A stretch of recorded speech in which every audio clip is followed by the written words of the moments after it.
All right, class, today we're going to talk about Japan leading up to World War II. We're also going to throw in some terms that we've been talking about and see how they apply to Japan and World War II.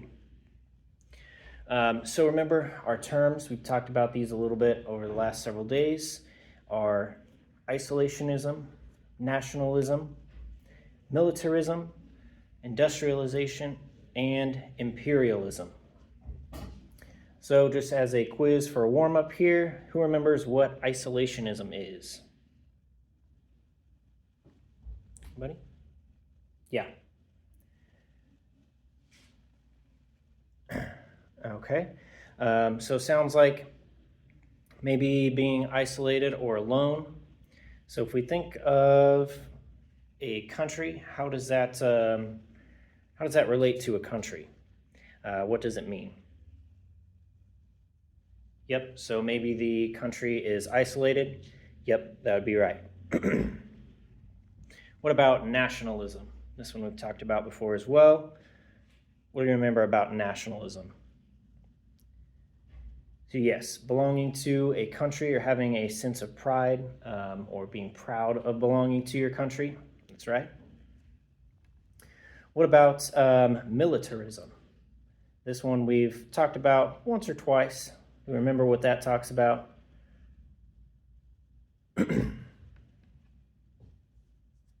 Nobody? So maybe something to do with the military.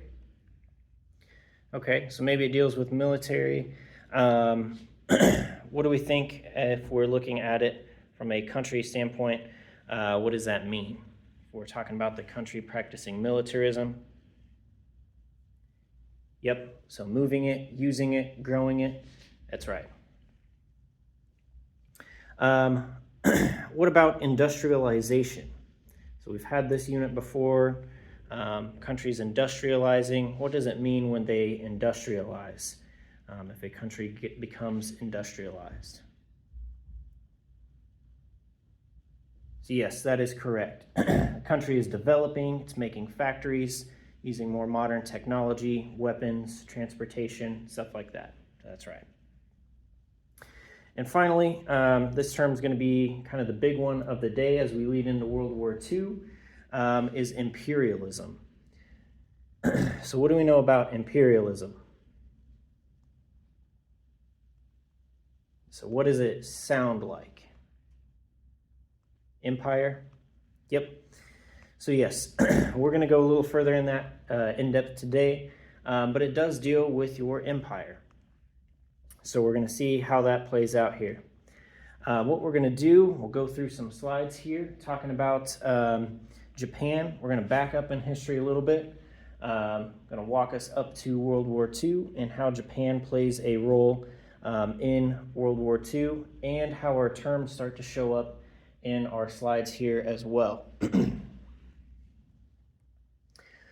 All right, so just geographically, remember where Japan's at. We're off the coast of China, Korea, and Russia.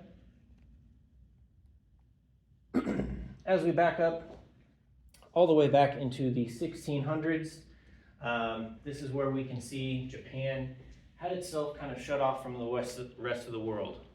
So this is our first term of isolationism. Basically, Japan thought Japan knew what was best for Japan and didn't want to deal with everybody else's drama. So they just decided to hang out on their own and kind of remain separate from the rest of the world. In this time frame, they were operated, their government operated under the Tokugawa shoguns and used the feudal system. So similar to what they had in Europe with the kings, royalty, lords and knights and peasants. Same basic class structure, just in Japan. And for a couple hundred years, they're relatively peaceful. They're not really involved in a bunch of international conflict because they just kind of stay on their own island. They do have some civil disputes, but no major conflicts for a while. What happens is we have what's called the Meiji Reform and Modernization. So in 1867, people finally kind of get fed up with the whole feudal system. Instead, they would like to join in under a new young emperor, basically kind of gain strength in Japan, have some type of new government set up, and our new emperor, Mutsuhito, decides to modernize, industrialize, and militarize Japan. So there's a couple of our terms there. So remember, with industrialization, we see that coming up here. He's wanting to industrialize. So what does that mean for Japan? Yep, means he's wanting to up their technology, their production, manufacturing, maybe build factories, transportation. And then we have our other word up there, militarize. So what do we think it means when our emperor is wanting to militarize? Yes, he's wanting to grow or move or utilize the Japanese army and military. And so this starts the Meiji era, which means enlightened rule, and it's a period of about 30-40 years where Japan makes several advancements. They decide to try and mimic off of countries that are Western, but have some type of success going on, some type of strength. So they say that they should mimic the Navy of Great Britain, which was one of the biggest, most powerful ones at the time. Germany had one of the strongest armies, so they mimicked Germany's army structure. And the US had a pretty solid education system, so they mimicked the education system of the United States. So by changing all of those things, modernizing, industrializing, it only takes about 30 years for Japan to go from an isolationist or isolated country into a powerful industrial nation. So a couple more of our terms there, going from being isolated to now being a large, powerful empire. A couple more of our terms up here. Due to this new growth, new strength in the Meiji era, Japan's nationalism grows. So remember, nationalism was like pride in your country, wanting to do what's best for your country or feeling like you're a part of it. So Japan is on the rise, and the people of Japan really like that they're part of it. They want to support it. And they kind of look over at Europe, see what's Europe's doing and spreading around the rest of the world. And they decide maybe we would like to grow our empire as well. This is where we're going to get back to one of our terms, imperialism. So this was one we weren't sure on. We said, sounds like empire.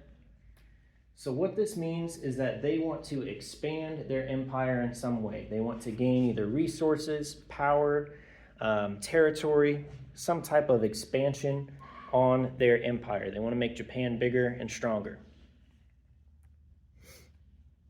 All right, so here's a little video that'll kind of summarize some points. As ruthless dictators came to power in Europe, a new threat began to rise in the Far East. How and why did Japan emerge as a military power during the 1920s and 1930s? All right, so just before the 1900s, we had the first Sino-Japanese War. The reason we bring this up is because there's going to be another one here in a second.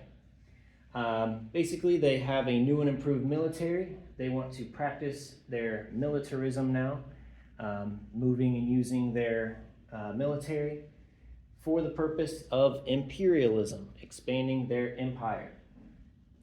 So they decide to go over to China, basically beat out China for exclusive trading rights in Korea, and they are successful at doing this, and they gain a foothold in Manchuria, which is going to pop up again here in just a minute. They also have the Russo-Japanese War.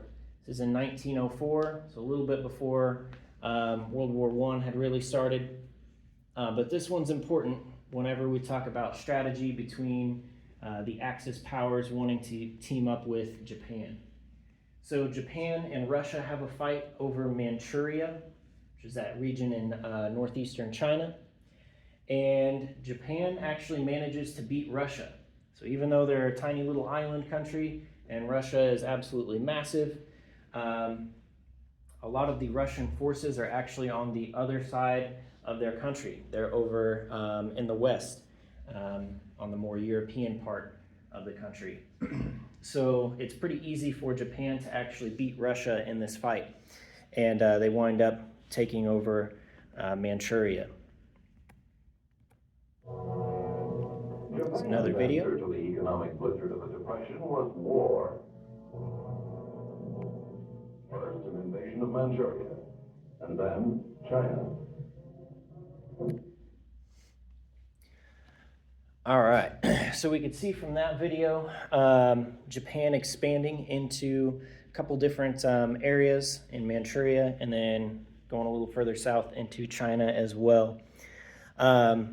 We talked a little bit about this before in terms of between the two wars, how they're hurt by the Depression. And even though they have an emperor at the time frame that we're going into World War II, they have Emperor Hirohito. He is pretty much just a figurehead. At this point, the military pretty much runs the show and controls everything. So they have a very nationalist country with a lot of strong military involvement, which makes it practicing militarism as well. And then obviously, since they are now expanding and spreading their empire, that means they're also practicing imperialism. All right, this leads them to invade Manchuria again, going against the League of Nations advice and saying to stop. They decide to just go ahead and pull on with their plan. They take over a lot of places in China, including Beijing and Yanjing, capture soldiers, women, and children, and all of those categories are slaughtered. Ultimately, what this does is it leads to the Japanese and Germans tying together an alliance and leads the Japanese into attacking the United States. So far, the U.S. hasn't been in the war, but because of Japan's actions, we have created an embargo on steel scraps and aviation fuel because of their invasions of China, as well as freezing their assets and hurting their economy. And so this leads to our attack on December 7th on Pearl Harbor in Hawaii, where the Japanese attack, sink a lot of American ships, heavily damage the naval base that's there in a surprise attack. And the next day, we declare war on Japan, and then 3 days later on Germany and Italy as well. The one final video to cover that. December 7th dawned bright and sunny over the American naval base at Pearl Harbor, Hawaii. All right, so that's where we will stop for today. What we're going to do for our activity today, I'm going to pass around a sheet here. It's going to have some different descriptions on here. So it's going to be little things that describe Japan or actions or events going on in Japan throughout time. What you guys are going to do is group up into groups of 3, so no more than 3 people. In your groups, you're going to go through and look at these different descriptions. You're going to read through them and see which one of our terms applies to it. So we'll have 5 different ones. We have isolationism, nationalism, militarism, industrialization, and imperialism. So you're going to go through, read each one, and match up which term it applies to more. So maybe if it's something dealing with the military, you think that would connect with militarism, and we'll look at it that way. Each of these things also will go in chronological order. So they're going to be events and descriptions that happened, maybe some of the ones that we just talked about. So what you're going to have to do is match them with their term, as well as put them in chronological order and order them correctly from first to last, or oldest to most recent on your sheets. So what we'll do is work on this for the rest of class. I'll come around if you have any questions. We'll turn this in at the end of class, and that'll be what you hand in on your way out. Make sure you all have your names on your papers, and we'll go from there.